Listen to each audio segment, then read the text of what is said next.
शेर जो होता है वो एक ही होता है, और शेर जब जंगल से पता चलेगा कि जंगल में शेर ही नहीं है तो जाहिर सी बात है कि भेड़ियों की तादाद बढ़ जाएगी। तो ऐसा ही है टी राजा के जैसा, और आज भी उतना ही दम रखते हैं कि इन लोगों की खटिया खड़ी कर दें। अगर ये सोचते हैं ओवैसी और इनके भाई कि हम एक कम्युनिटी को लेकर के देश में वहाँ के माहौल को अलग स्टेट ही कर लेंगे, तो ऐसे ऐसे हिंदू वीर भी हर जगह हैं। देश के गद्दारों को गोली मारो सालों को, नारा ये था।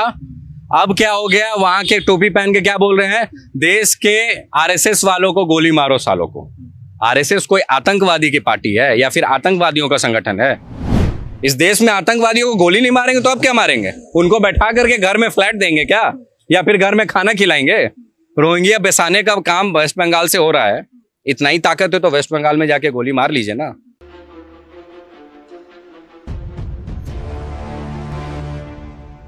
एक ऐसा हिंदूवादी चेहरा जिसको दक्षिण भारत में योगी कहा जाता है।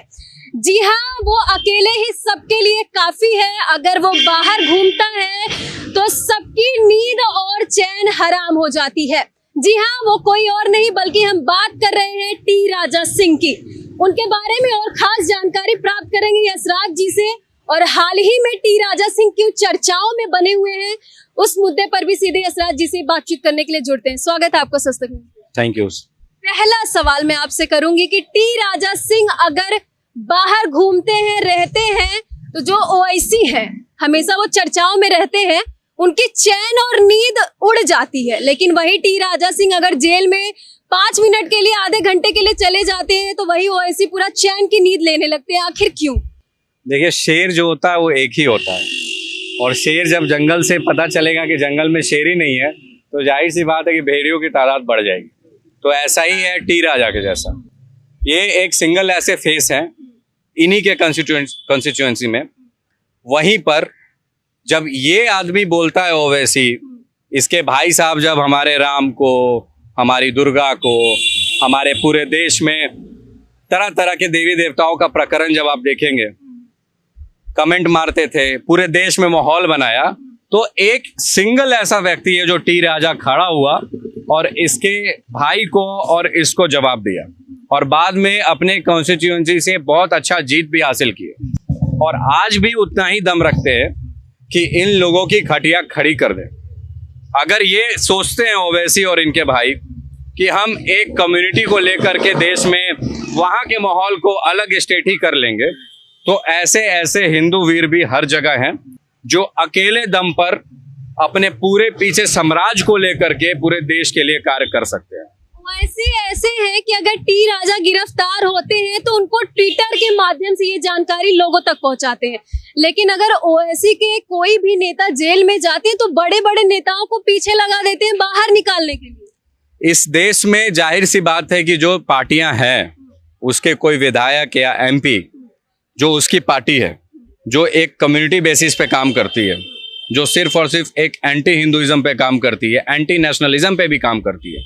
कहने के लिए मुंह से बोलते हैं कि हाँ हम लॉयर हैं, बैरिस्टर हैं, तो हम कानून के थ्रू आपको काटते हैं, लेकिन उनका जो स्टेटमेंट और उनके भाई का जो स्टेटमेंट है, सभी टाइम एक देश के भाव को बिगाड़ने का काम करते हैं।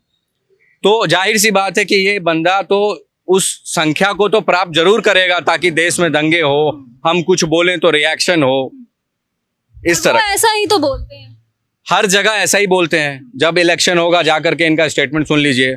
अभी रिसेंटली यूपी में इलेक्शन हुआ, कभी वो कुछ अच्छा बोले आपके हिसाब? आज तक 1% भी अच्छा नहीं बोला। ये एक नंबर का जाहिल इंसान है, एक नंबर का कहने के लिए पढ़ा लिखा है। पूरा नाम ले लीजिए। असदुद्दीन ओवैसी जो है, उनका नाम है कि लेने में भी वो उनके भाई हैं, ठीक है। और एक और जो ओवैसी साहब हैं, हम उनका नाम तो नहीं उतना अच्छे से बोल सकते हैं क्योंकि हम उर्दू तो पढ़े लिखे हैं नहीं, हम हिंदी जानते हैं, हिंदी संस्कृत जानते हैं, तो उसको समझते हैं। लेकिन ये लोग इस इंटाइटिटी को लाना चाहते हैं कि भारत देश हमारा एक तरह से पूरी तरह से फ्री है, यहाँ कुछ भी कर दो कुछ नहीं होगा। कोई अपने स्तर डेमोक्रेटिक चीजों को लेकर के अपने अभिव्यक्ति की आजादी के लिए किसी को भी गाली दे सकता है, किसी को भी कुछ बोल सकता है, किसी भी कम्युनिटी पे कुछ बोल सकता है, सिवाय इस्लाम के। अगर इस्लाम पे कुछ बोल दिया तो इनको इतनी मिर्ची लग जाती है, लगता है क्या हो गया। एक सबसे अहम सवाल, उनको मिर्ची तो लगती है, सबको पता है, लगती नहीं तो बोलते नहीं। टी राजा सिंह को आखिर दक्षिण भारत में लोग योगी क्यों कहते हैं? इन्होंने मेहनत किया, इन्होंने काम किया है। इन्होंने जब कोई स्टैंड लेने के लिए नहीं था तो सिंगल एक ये आदमी था जो स्टैंड लिया, और इसको पार्टी ने बुला करके टिकट भी दिया। भारतीय जनता पार्टी ने इनको टिकट दिया और इनको विधायक बनाया इनके कैपेबिलिटी पर। और आज भी ये उतना ही कैपेबल है कि अगर अभी टी राजा कह दे, आह्वान कर दे कि मैं इस राज्य में कुछ करना चाहता हूँ, इस राज्य में मैं इस तरह का सम्मेलन या फिर जो भी हो, उनके सपोर्ट में यहाँ पूरे देश के हिंदू वीर जरूर जाएंगे और बहुत अपार संख्या होगा। इनके पॉपुलैरिटी कोई पहचान का ये नहीं है। जब मोहम्मद पैगंबर के खिलाफ टिप्पणी नुपुर शर्मा ने किया, जो कि लिखा था, बहुत सारी चीजें आई भी थी सामने, तो नुपुर शर्मा को भी निशाने पर लाया गया। और भाजपा ऐसी पार्टी है जो पूरे देश में अपने आप को हिंदू की सबसे बड़ी पार्टी कहती है, नुपुर को भी बाहर कर दिया, टी राजा सिंह को भी निकाल दिया। क्या लगता है क्यों? भाजपा अपने आइडियोलॉजी पे जब भूल जाती है कि अगर हिंदू की पार्टी है तो सिर्फ यूपी में ही सीमित क्यों है, बिहार में क्यों नहीं हिंदू आइडियोलॉजी पे चुनाव लड़ रही है? यहाँ पे हिंदुइज्म कहाँ चला जाता है? झारखंड में अब सरकार टूटी है, अभी उसको जलाया है, तो क्यों नहीं वहां पे हिंदुइज्म को अभी क्यों यहाँ पे बता रहे हैं? उससे पहले भी तो हिंदुइज्म था। मध्य प्रदेश में हिंदुइज्म को लेकर के चुनाव लड़ रहे हैं। कास्ट फैक्टर पे हर राजनीतिक पार्टियां राजनीति कर रही है और अपने आप को देश में अब भाजपा भी कहती है कि मैं सेकुलर हूँ। ठीक है, हम किसी कम्युनिटी को नहीं बोलेंगे, लेकिन हमारे कम्युनिटी को कोई बोलेगा तो छोड़ेंगे भी तो नहीं। ये हमारा तो काम है ना। देश के सर्वांगीण विकास के लिए जब दो कम्युनिटी वापस बीच में लड़ेगी और हमेशा लड़ेगी, इस बात का आप बयान और इसको लिखित ले लीजिए कि यहाँ इस देश में सदैव हिंदू मुसलमान होगा। और अभी के समय में शुरुआत है, ये और आगे बढ़ेगा। और इस देश को तोड़ने के लिए ताकत जो अभी लगी हुई है, अगर हम लोग उसको मिल करके कमजोर ना करेंगे तो फिर समस्या हो जाएगा। अगर भाजपा का नॉर्म्स ये है कि हम किसी कम्युनिटी के बारे में नहीं बोले, हम किसी कम्युनिटी के बारे में अलग बयान नहीं दें, तो उसको डिबेट को मेंशन भी नहीं करना चाहिए। अगर टीवी डिबेट में कोई दो डिबेट एक दूसरे से डिबेट कर रहे हैं तो उस टीवी डिबेट को एक पब्लिक और नेशनल लेवल पे बयान पे मेंशन नहीं करना चाहिए। हिंदू मुस्लिम पर एक सवाल करूंगी। अभी आपने कहा कि अभी और बढ़ेगा। हाँ, हैदराबाद में एक नारा है जो लोगों को सुनाई देता है, काट डालो काट डालो। दूसरी ओर से आता है किसको? आरएसएस वालों को। आखिर ये नारा कब तक हैदराबाद की सड़कों पर सुनाई देगा?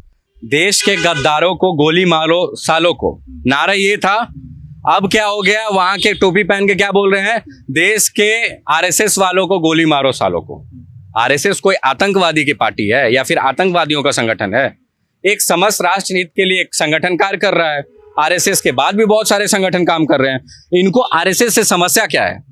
अगर कोई और संगठन, गैर हिंदू संगठन जो है, जो इस्लामिक संगठन है, वो काम कर रही है तरीके से, लीगल वे में, कानूनी रूप से, उनको तो कोई कुछ नहीं बोल रहा है। लेकिन आरएसएस वाले को ये लोग टारगेट करते हैं ताकि इस देश में सदैव हिंदू मुसलमान होता रहे। हमेशा लोग अपने में कार्यकर्ता लड़ते रहें, कटते रहें, और ये लोग का दुकानदारी हिंदू मुसलमान के नाम पे चलता रहे।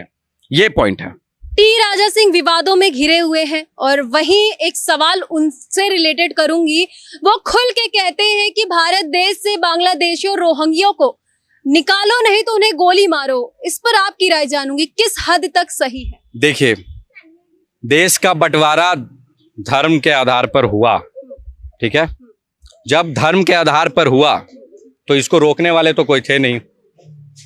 या तो मिला लो फिर से बांग्लादेश, पाकिस्तान, नेपाल, चाइना जो है, या तो मिला लो, नहीं तो फिर बांटे हो तो पूरा बांटो। हमारे देश के अंदर अगर घुसपैठियां आएंगे, वो हमेशा इस तरह की चीजें करेंगे। टी राजा सिंह के बयान पर समर्थन देते हैं? वो जो बोलेंगे, हमारा हिंदू कार्यकर्ता या फिर हिंदू जो सीनियर है लीडर में, हम उनका समर्थन करेंगे। इस देश में आतंकवादियों को गोली नहीं मारेंगे तो अब क्या मारेंगे? उनको बैठा करके घर में फ्लैट देंगे क्या, या फिर घर में खाना खिलाएंगे? रोहिंग्या बसाने का काम वेस्ट बंगाल से हो रहा है। इतना ही ताकत है तो वेस्ट बंगाल में जाके गोली मार लीजिए ना, जो भाजपा से है।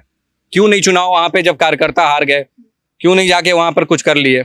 अभी भी वहां पे ट्रांसफॉर्मेशन हो रहा है। बॉर्डर से आते हैं, बांग्लादेश से हम लोग को फोन आता है कि यहाँ पे हिंदुओं की स्थिति बहुत खराब है। जहाँ हिंदू कमजोर है वहां खराब होगा ही। तो यहाँ पे हिंदू सशक्त मजबूत है, इसलिए यहाँ पे गोली चलनी चाहिए। कानून ऐसा बने ताकि लोगों में डर हो ताकि कल होकर के किसी भी हिंदू बेटियों को ना जलाया जाए, ताकि किसी का गर्दन ना उतारा जाए। इस तरह का कानून स्ट्रिक्ट बनेगा तभी हमारे देश का सिक्योरिटी पर्पस और स्ट्रांग होगा। टी राजा सिंह को लेकर क्या राय है आपकी? बहुत बढ़िया काम कर रहे हैं, जो भी बात बोलते हैं सीधा बोलते हैं। भाजपा की तरह, भाजपा भले वो भाजपा पार्टी में हो लेकिन उनका आइडियोलॉजी सबसे अलग है। भैया वही कई हिंदू भी ऐसे हैं जो टी राजा सिंह को समर्थन नहीं कर रहे हैं। जी, उस कम्युनिटी को हम लोग बोलते हैं सेकुलर, जो ना इधर के हैं ना उधर को हैं। तो बीच वाले को क्या कहते हैं ये आप लोग जानते हैं, तो हमको बताने का जरूरी नहीं है। तो देखा आपने किस तरीके से यशराज जी ने टी राजा सिंह के समर्थन में आकर के बोला है, और उन्होंने कहा है हमेशा समर्थन। हमारी अभी ये 6 महीना पहले बात हुई थी, हम उनसे जाने वाले थे मिलने। अभी जेल के बाद हमारी बात नहीं हुई है, लेकिन हमारा हमेशा सपोर्ट है। चूंकि वो वहां से जब हमें सपोर्ट कर सकते हैं तो हम यहाँ से और पूरे देश से क्यों नहीं कर सकते हैं। देश के बाहर से भी इनको समर्थन मिलना चाहिए, और हर एक हिंदू कार्यकर्ता जो सदैव हिंदुओं के लिए काम करेगा, देश के हित के लिए काम करेगा, उनका हम लोग को समर्थन रहेगा एनी हाउ। तो यशराज जी की राय को सुनकर के आपकी क्या राय है, टी राजा सिंह को लेकर के आपकी क्या राय है, कमेंट सेक्शन में जाकर जरूर बताइएगा। आगे आपको ऐसी छोटी बड़ी अपडेट आप तक पहुंचाते रहेंगे। जय हिंद।